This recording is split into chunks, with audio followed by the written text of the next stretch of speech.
Tonight's exclusive. In 10 years, Muslims and Arabs will be looking through a razor wire fence at the West.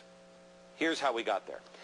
Recently, the first Muslim to be crowned Miss England warned that stereotyping members of her community is leading other Muslims towards extremism and terrorism. She said, quote, "Even moderate Muslims are turning to terrorism to prove themselves. They think they might as well support it because they're stereotyped that way anyway," end quote. Thanks for the insightful geopolitical analysis, teenage beauty queen. Let's just say I was profiled as a pedophile. And every time I went to Disney World, the Disney police would stop me and say, you, not so much. Here's what I would do. I'd be annoyed. I'd probably stop going to Disney World. And I might even start hanging out with other people who were having the same kind of problem, provided they weren't actual pedophiles. I wouldn't, however, ever say to myself, you know what? I mean, everybody thinks I'm a pedophile anyway. I might as well start downloading child porn and molesting kids. Why wouldn't I do that? Because I'm not an actual pedophile or child molester. But according to Miss England's logic, I'd be perfectly justified in doing so.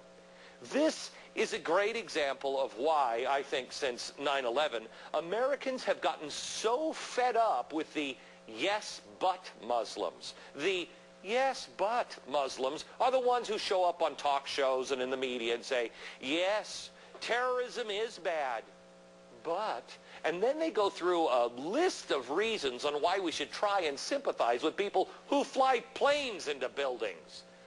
I also hear a lot about Islam being a religion of peace, that terrorists aren't true Muslims. Fine, okay, I believe that.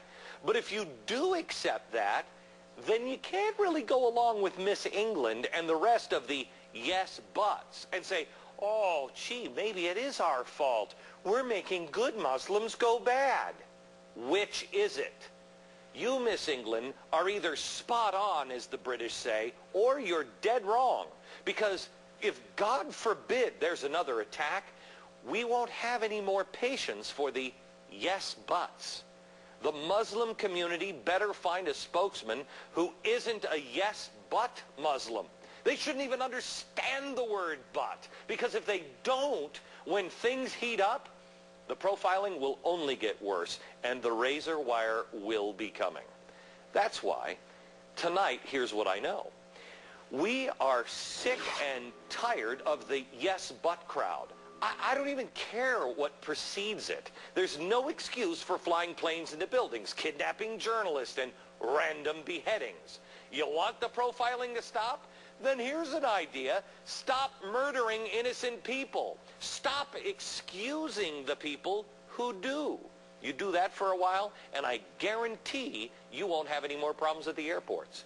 Stop blowing stuff up, and the world just might be your oyster. Otherwise, it's going to be like that movie, The Siege. You remember that movie? The Muslims will see the West through razor wire if things don't change.